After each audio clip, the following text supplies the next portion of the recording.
Hi అందరికీ ఎలా ఉన్నారు? Welcome to Vamika Eesha Reddy blogs. నా వీడియో చూస్తున్న ప్రతి ఒక్కరికి థ్యాంక్ యూ సో మచ్ అండి. నన్ను మంచిగా సపోర్ట్ చేస్తున్నారు. ఇలాగే సపోర్ట్ చేయాలి. అలాగే మా వామికకి మీ అందరి బ్లెస్సింగ్స్ ఉండాలి. ఈరోజు మా ఇంట్లో చాలా స్పెషల్ డే. మా వామికకు 7th మంత్ పూర్తయింది. ఈ నెల ఫోటోషూట్ కాస్త డిఫరెంట్గా మన తెలంగాణ సాంప్రదాయాన్ని గుర్తు చేసేలా ఉండాలని ఆషాఢమాస బోనాల థీమ్తో చేయాలని అనిపించింది. ఇలా అనిపించిందో లేదో అలా ఫోటోషూట్ అయితే చేస్తున్నాం. బోనాల థీమ్‌కి కావాల్సింది మెయిన్‌గానైతే కుండ. మా ఇంట్లో ఇలా చిన్న కుండలైతే ఉన్నాయి. వాటిని నీట్‌గా కడిగి పెట్టాను. ఒక గిన్నెలో పసుపు వేసి దాంట్లో కొద్దిగా వాటర్ వేసుకొని ఇలా కలిపి పెట్టుకొని కొంచెం కొంచెం తీసుకుంటూ కుండ చుట్టూ రాసాను. ఇలా కుండకు చుట్టూ మొత్తం పసుపు రుద్దేసి నెక్స్ట్ ఒక ప్లేట్‌లో సెపరేట్‌గా పసుపు, కుంకుమలు పెట్టుకొని కుండ చుట్టూ ఇలా బొట్లు పెడుతున్నా. ఒక కుండలో నైవేద్యం, ఒక కుండలో బెల్లం శాఖ, పైన ప్రమిదలో దీపం, ఇలా మూడింటినైతే రెడీ చేసి పెట్టుకున్నా. నెక్స్ట్ ఒక చాప వేసి దాంట్లో వైట్ కలర్ పంచ వేశాను. ఫోటోషూట్ అంటేనే మెయిన్గా వైట్ కలర్ అయితేనే లుక్ బాగుంటుంది. అందుకే వైట్ కలర్ పంచనైతే వేస్తున్నా. నేను ఏ ఫోటోషూట్ చేసినా ఇలా వైట్ కలర్ పంచనే వేసుకుంటాను. ఇదైతేనే మనం ఏ డిజైన్ చేసినా దీనిపైన మంచిగా కనిపిస్తుంది. నెక్స్ట్ ఇవి ఆర్టిఫిషియల్ ఫ్లవర్స్ ఇలా తోరణం లాగా డిజైన్ చేసుకుంటున్నా. రియల్గా బంతిపూలు లేవని ఇలా ఆర్టిఫిషియల్ ఫ్లవర్స్ అయితే పెట్టుకుంటున్నా. ఎవ్రీ మంత్ ఇలా తనని ఏదో ఒక థీమ్లో ఫొటోస్ వీడియోస్ తీస్తూ దాచుకోవడం నాకు చాలా హ్యాపీగా అనిపిస్తుంది. తర్వాత ఎప్పుడైనా ఈ మెమొరీస్ చూస్తుంటే ఎంత హ్యాపీగా అనిపిస్తుందో మాటల్లో చెప్పలేం. ఈ డెకరేషన్ చేస్తున్నప్పుడు మా వామిక పడుకుంది. మంచిగా ఫుడ్ తినిపించేసి పడుకోబెట్టాను. బోనాలంటేనే మెయిన్గా మామిడాకులు, వేపాకులు ఖచ్చితంగా ఉండాల్సిందే. మామిడి కొమ్మల్ని డిజైన్ చేసుకున్న బంతిపూల తోరణాలపైన అక్కడక్కడ పెట్టుకున్న. మిడిల్లో బ్లూ కలర్ షీట్ అయితే వేసుకున్నా. టోటల్ వైట్ అయితే బాగుండదని బ్లూ కలర్ షీట్ వేసుకున్నా.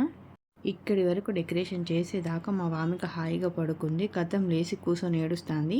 ఇక నన్ను అస్సలే డెకరేషన్ చేయనీయలేదు. నా ప్లేస్లో వాళ్ళ నాన్న వచ్చి కూర్చున్నాడు.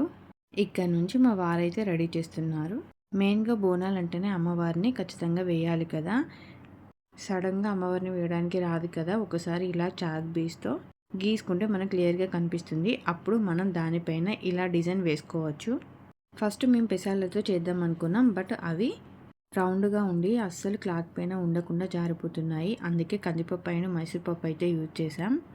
ఈ పప్పులు అయితేనే అటు ఇటు జరగకుండా మంచిగా నీట్గా వస్తుంది. నేను జస్ట్ సింపుల్గా తోరణాలలాగా పెట్టేసి పాపను రెడీ చేసి బోనంకుండా పెడదాం అనుకున్నా. బట్ మా హస్బెండే ఇలా అమ్మవారిని వేద్దాము బాగుంటుందని అయితే తను వేశాడు. నిజంగా వేసినాకనైతే చాలా బాగుంది. ఫస్ట్ నేను ఐస్ మధ్యలో బ్లాక్ కలర్ ఉండడానికి ఆవాలు పోద్దామని చెప్పాను. కానీ మా హస్బెండ్ ఆవాలు అయితే జారిపోతాయి వద్దని ఇలా టీ పౌడర్ ఉంటుంది కదా, ఆ టీ పౌడర్ని రౌండ్గా ఇలా పోసాడు. టీ పౌడర్ పోస్తే నిజంగా బ్లాక్ కలర్ లాగా ఉండి ఎంత మంచిగా కనిపిస్తుందంటే వైట్ కలర్ మీద చాలా మంచిగా వచ్చింది. మా పాపకి 7 months కంప్లీట్ అయ్యాయి. అందుకే 7 నెంబర్ వచ్చేసి పెసాలతో రాశాడు. రియల్గానైతే చాలా బాగుంది. ఇలా సింపుల్గా రెడీ చేసుకున్నాము. ఆల్రెడీ రెడీ చేసుకున్న బోనం కుండలో వేపాకులు వేసి బోనం కింద సుట్టబట్ట పెట్టి బోనం కుండనైతే పెట్టాము. ఒక ప్లేట్లో పసుపు కుంకుమలు కూడా పెట్టాము. ఇక ఫైనల్గా మా వామికను రెడీ చేయడమే ఉన్నది. తనకి మంచిగా ఫుడ్ తినిపించేసి స్నానం చేపించి పడుకోబెట్టిన. అలా అయితేనే ఫోటోషూట్ చేసేటప్పుడు మధ్యలో ఏడవకుండా ఉంటుందని, మంచిగా యాక్టివ్గా ఉంటుందని పడుకోబెట్టాను. విచిత్రం ఏమిటంటే అసలు ఈ ఫోటోషూట్కి మా వామిక మంచి యాక్టివ్గా ఉంది. ఎప్పుడు ఫోటోషూట్ చేసినా పడుకునే ఉంటుంది. మా వామికకి అయితే ఈ లంగా జాకెట్ అయితే చాలా బాగుంది. తనకి చేతికి ఏదో ఒకటి ఇస్తే ఏదో ఒకటి నోట్లో పెట్టుకొని నములుకుంటూ ఉంటుంది. ఆ ఫొటోస్ వీడియోస్ మంచిగా తీసుకొని ఇస్తుందని అయితే దాని చేతికి తను కావాలన్నది అయితే ఇచ్చినాం. కాసేపు రెడీ చేసేటప్పుడు కూడా అస్సలు రెడీ చేయనీయలేదు.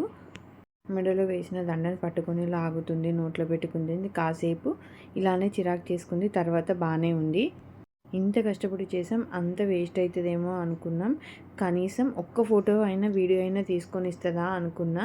నిజంగా నా బంగారు తల్లి అసలు ఏమనలేదు. మన పని తను చేసుకుంది, మా పని మేము చేసుకున్నాం. చాలా బాగా ఎంకరేజ్ చేసింది. అప్పుడే 7 months కంప్లీట్ అయ్యాయి. అసలు చూస్తుంటేనే రోజులు తొందరగా గడిచిపోతున్నాయి. పాపం చాలాసేపు ఓపికతోటి ఉంది. ఇక నేను కాసేపు వెనకాల కూర్చుంటే వీడియో అయినా ఫోటో అయినా తీసుకుందాం అనుకొని వెనక సైడ్ వెళ్ళా. నన్ను చూసి ఏడ్చింది. అస్సలు ఉండలేదు. సరేలే అని కాసేపు ఒళ్ళో కూర్చోబెట్టుకొని మళ్ళీ పడుకోబెట్టడానికైతే ట్రై చేశా. ఫైనల్గా మా వామిక 7th మంత్ ఫోటోషూట్ అయితే ఇలా కంప్లీట్ అయ్యింది. మా వామికకు మీ అందరి బ్లెస్సింగ్స్ ఎప్పుడూ ఉండాలని మనస్ఫూర్తిగా కోరుకుంటున్నాను.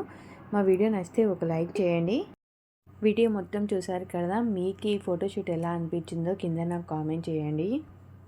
ఇంకా మన ఛానల్ని కొత్తగా ఎవరైనా చూస్తున్నట్లయితే సబ్స్క్రైబ్ చేసుకోవడం మాత్రం మర్చిపోకండి. నెక్స్ట్ వీడియోలో కలుద్దాం. ఉంటామల్లా బాయ్.